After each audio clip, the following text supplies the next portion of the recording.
യോഹന്നാന്റെ സുവിശേഷം 6-ാം അധ്യായം 19 മുതൽ വരെയുള്ള വചനങ്ങൾ വായിക്കാം. യോഹന്നാൻ 6:19 മുതൽ 25-30 സ്ഥാദിയോൻ ദൂരം കണ്ടു വലിച്ചു കഴിഞ്ഞപ്പോൾ യേശു കടലിന് മീതെ നടന്ന് വള്ളത്തെ സമീപിക്കുന്നത് കണ്ട് അവർ ഭയപ്പെട്ടു. അവൻ അവരോട് പറഞ്ഞു, ഞാനാണ്, ഭയപ്പെടേണ്ട. ഈശോ ഇവിടെ അവരെ പെട്ടെന്ന് കാണുന്നില്ല, പ്രത്യക്ഷപ്പെടുന്നില്ല. അതെന്തുകൊണ്ടായിരിക്കാം? ഈശോ ചില സമയത്ത് അനുവദിക്കുന്നതാണ്, അസാന്നിധ്യം അനുവദിക്കുന്നതാണ്, സാന്നിധ്യത്തിൻ്റെ വില മനസ്സിലാക്കുവാനും അത് പഠിക്കാനും വേണ്ടിയിട്ട്. ഇവിടെ നമ്മളും ഇങ്ങനെ പല കാര്യങ്ങളിലും ഈ ലോകത്തിലായിരിക്കുമ്പോൾ ചില സമയത്ത് ഈ അസാന്നിധ്യം നമുക്ക് അനുഭവപ്പെടും. പക്ഷെ അതിലൊന്നും നമ്മൾ നഷ്ടധൈര്യരാകരുത്. കാരണം പൗലോസ്ലീഹ പറയുന്ന ഒരു വചനമുണ്ട്, 1 കൊരിന്തോസ് 10:13. 1 കൊരിന്തോസ് 10:13. മനുഷ്യ സാധാരണമല്ലാത്ത ഒരു പ്രലോഭനവും നിങ്ങൾക്ക് നേരിട്ടിട്ടില്ല. ദൈവം വിശ്വസ്തനാണ്. നിങ്ങളുടെ ശക്തിക്ക് അതീതമായ പ്രലോഭനങ്ങൾ ഉണ്ടാകാൻ അവിടുന്ന് അനുവദിക്കുകയില്ല. പ്രലോഭനങ്ങൾ ഉണ്ടാകുമ്പോൾ അവയെ അതിജീവിക്കാൻ വേണ്ട ശക്തി അവിടുന്ന് നിങ്ങൾക്ക് നൽകും. ഈ അതിജീവനത്തിൻ്റെ ശക്തിയോട് കൂടിയാണ് അവര് സന്ധ്യ ആയപ്പോൾ കർത്താവിനെ അന്വേഷിക്കുന്നത്.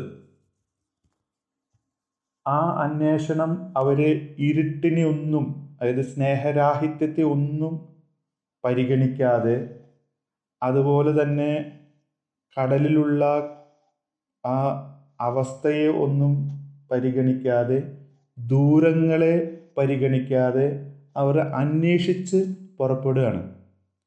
ഈ അന്വേഷണം നമുക്കും എല്ലാം അന്ധകാരമാണെന്ന് തോന്നുന്ന സമയത്തും, എല്ലാം നമുക്ക് വിരുദ്ധമാണെന്ന് തോന്നുന്ന സമയത്തും, എല്ലാം വളരെ വിദൂരമാണെന്ന് തോന്നുന്ന സമയത്തും ഈ അപ്പോസ്തലന്മാർക്കുണ്ടായിരുന്ന ഈ തീക്ഷ്ണത നമുക്കുണ്ടെങ്കിൽ കർത്താവ് നമ്മുടെ സമീപത്ത് ആയിരിക്കും.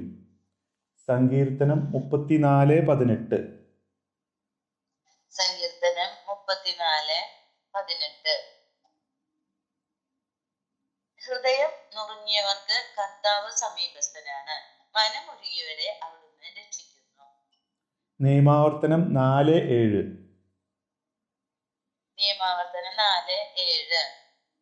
നാം വിളിച്ചപേക്ഷിക്കുമ്പോഴൊക്കെ നമ്മുടെ ദൈവമായ കർത്താവ് നമുക്ക് സമീപസ്ഥനായിരിക്കുന്നത് പോലെ ദൈവം ഇത്രയേറെ അടുത്തുള്ള വേറെ ഏത് ശ്രേഷ്ഠ ജനതയാണുള്ളത്? ജെറമിയ 29:12-13. ജെറമിയ 29:12-13.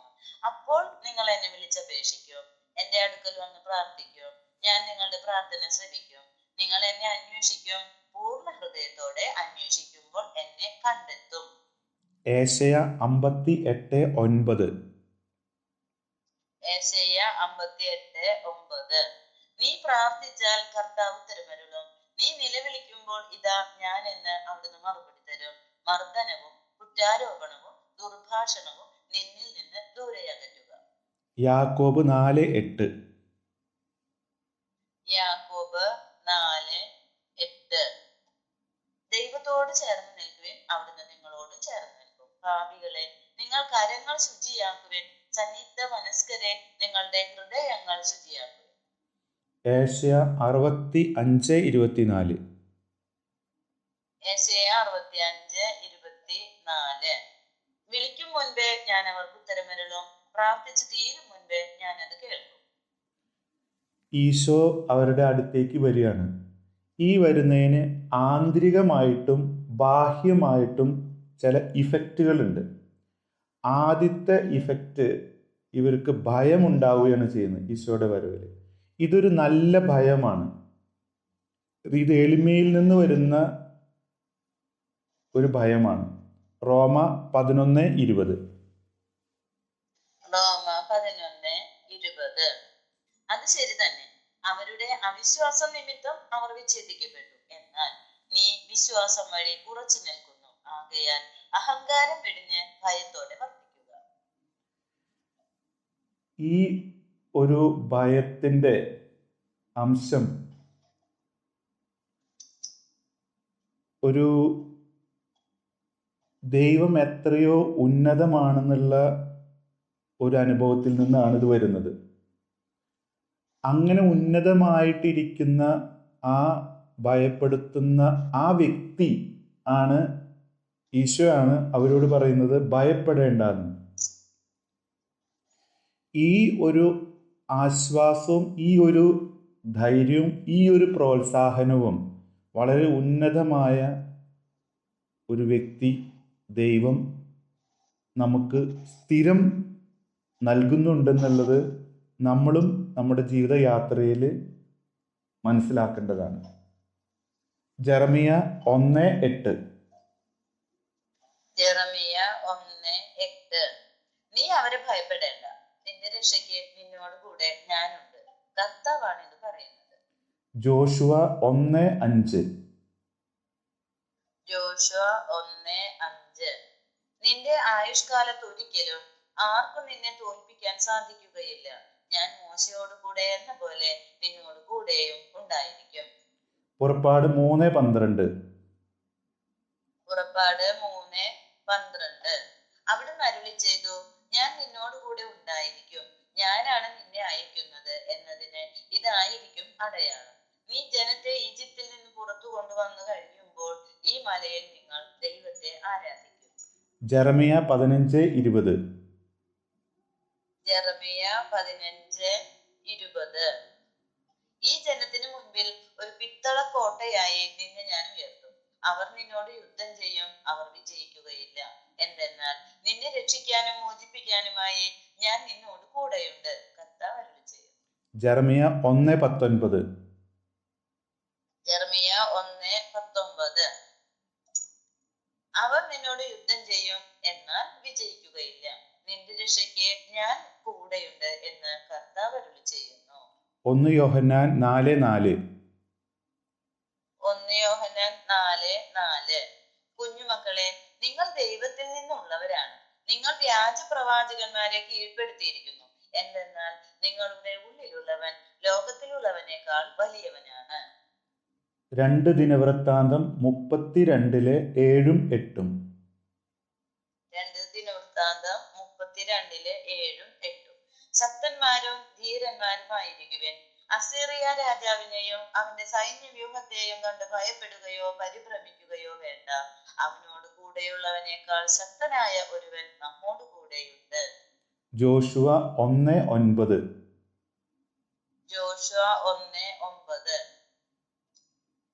ശക്തനും ധീരനുമായിരിക്കണമെന്നും ഭയപ്പെടുകയോ പരിഭ്രമിക്കുകയോ ചെയ്യരുതെന്നും നിന്നോട് ഞാൻ കൽപ്പിച്ചിട്ടില്ലയോ? നിന്റെ ദൈവമായ കർത്താവ് നീ പോകുന്നിടത്തെല്ലാം നിന്നോട് കൂടെ ഉണ്ടായിരിക്കും. നിയമാവർത്തനം 31:6. നിയമാവർത്തനം 31:6. ശക്തരും ധീരരുമായിരിക്കുവിൻ, ഭയപ്പെടേണ്ട, അവരെ പ്രതി പരിഭ്രമിക്കുകയും വേണ്ട. എന്തെന്നാൽ നിങ്ങളുടെ ദൈവമായ കർത്താവാണ് കൂടെ വരുന്നത്. അവിടുന്ന് നിങ്ങളെ നിരാശപ്പെടുത്തുകയോ പരിത്യജിക്കുകയോ ഇല്ല. ജെറമിയ 1:17. ജെറമിയ 1:17. ഞാൻ കൽപ്പിക്കുന്നതൊക്കെയും അവരോട് പറയുക, അവരെ നീ ഭയപ്പെടേണ്ട. ഭയപ്പെട്ടാൽ അവരുടെ മുൻപിൽ നിന്നെ ഞാൻ പരിഭ്രാന്തനാക്കും. ഏശയ്യ 43:5. ഏശയ്യ 43:5. ഭയപ്പെടേണ്ട, ഞാൻ നിന്നോട് കൂടെയുണ്ട്. കിഴക്കു നിന്ന് നിന്റെ സന്തതിയെ ഞാൻ കൊണ്ടുവരും, പടിഞ്ഞാറ് നിന്ന് നിങ്ങളെ ഒരുമിച്ച് കൂട്ടും. സങ്കീർത്തനം 23:4. സങ്കീർത്തനം 23:4. മരണത്തിന്റെ നിഴൽ വീണ താഴ്വരയിലൂടെയാണ് ഞാൻ നടക്കുന്നതെങ്കിലും അവിടുന്ന് കൂടെയുള്ളതിനാൽ ഞാൻ ഭയപ്പെടുകയില്ല. അങ്ങയുടെ ഊന്നുവടിയും ദണ്ഡും എനിക്ക് ഉറപ്പേകുന്നു. ഏശയ്യ 41:10. ഏശയ്യ 41:10. ഭയപ്പെടേണ്ട, ഞാൻ നിന്നോട് കൂടെയുണ്ട്. സംഭ്രമിക്കേണ്ട, ഞാനാണ് നിന്റെ ദൈവം. ഞാൻ നിന്നെ ശക്തിപ്പെടുത്തുകയും സഹായിക്കുകയും ചെയ്യും. എന്റെ വിജയകരമായ വലത്തുകൈ കൊണ്ട് ഞാൻ നിന്നെ താങ്ങി നിർത്തും. ഇങ്ങനെ ശക്തനായവൻ നമ്മുടെ എല്ലാ ഭയവും മാറ്റാൻ കഴിയുള്ളവനും നമ്മളെപ്പോഴും ദൈവീക വിജയത്തിലേക്ക് നയിക്കുന്നവനും ഉണ്ടെന്ന് നമുക്ക് എന്ന് ആത്മാവിൽ ബോധ്യമാകുന്നുവോ അന്ന് നമ്മൾ ഈ ശിഷ്യന്മാർ ആഗ്രഹിച്ചതുപോലെ പറയും. എന്താണ്? അവനെ വള്ളത്തിൽ കയറ്റാൻ അവർ ആഗ്രഹിച്ചു. ഈ ഒരു ആഗ്രഹം എപ്പോഴും എല്ലാ മനുഷ്യർക്കുള്ളതാണ്. ഇതാണ് ലൂക്കായുടെ സുവിശേഷം 24 അധ്യായം 29 വചനത്തിൽ നമ്മൾ കാണുന്നത്. ലൂക്ക 24:29 അവർ അവനെ നിർബന്ധിച്ചുകൊണ്ട് പറഞ്ഞു, ഞങ്ങളോട് കൂടെ താമസിക്കുക. നേരം വൈകുന്നു, പകൽ അസ്തമിക്കാറായി. അവൻ അവരോട് കൂടെ താമസിക്കുവാൻ കയറി. ഈശോ ഈ ഒരു ആഗ്രഹത്തിന് മറുപടി നൽകുന്നതാണ്. പക്ഷെ ഇവിടെ ഇവർക്ക് കൊടുക്കുന്നില്ല. കാരണം അത് വേറൊരു അത്ഭുതം കൂടി കാണിക്കാനുണ്ട്. ഈ സാന്നിധ്യമാണ് നമ്മളെ വ്യത്യസ്തരാക്കുന്നത്. അതായത് ഈ സാന്നിധ്യം ഈശോ കുർബാനയായി നമ്മളോടൊപ്പം വസിക്കുകയും ഈ വാസമാണ് നമ്മളെ വ്യത്യസ്തരാക്കുന്നത്. ഈശോയുടെ വചനം കേട്ടതുകൊണ്ട് മാത്രമായില്ല, ഈശോയുടെ കുർബാന സാന്നിധ്യം നമ്മളിലുണ്ടാകണം. അപ്പോഴാണ് നമ്മൾ വ്യത്യസ്തരാകുന്നത്. പുറപ്പാട് 33:16. പുറപ്പാട് 33:16 അങ്ങ് പോരുന്നില്ലെങ്കിൽ അങ്ങ് എന്നിലും അങ്ങയുടെ ജനത്തിലും സംപ്രീതനാണെന്ന് എങ്ങനെ വെളിപ്പെടും? അങ്ങ് ഞങ്ങളോടൊത്ത് യാത്ര ചെയ്യുമെങ്കിൽ ഞാനും അങ്ങയുടെ ജനവും ഭൂമുഖത്തുള്ള എല്ലാ ജനതകളിലും നിന്ന് വ്യത്യസ്തരായിരിക്കും. ഈ സാന്നിധ്യം, നമ്മളിൽ വസിക്കാനുള്ള സാന്നിധ്യം ഈശോയും ആഗ്രഹിക്കുന്നുണ്ട്. അതാണ് വെളിപാടിൻ്റെ പുസ്തകം 3 അധ്യായം 20 വചനത്തിൽ നമ്മൾ വായിക്കുന്നത്. വെളിപാട് 3:20 ആരെങ്കിലും എന്റെ സ്വരം കേട്ട് വാതിൽ തുറന്നു തന്നാൽ ഞാൻ അവന്റെ അടുത്തേക്ക് വരും, ഞങ്ങൾ ഒരുമിച്ച് ഭക്ഷിക്കുകയും ചെയ്യും. വചന സാന്നിധ്യത്തിൽ നിന്ന് കുർബാന സാന്നിധ്യത്തിലേക്ക് ദൈവം നമ്മളെ ഓരോരുത്തരെയും വളർത്തട്ടെ. Praise the Lord.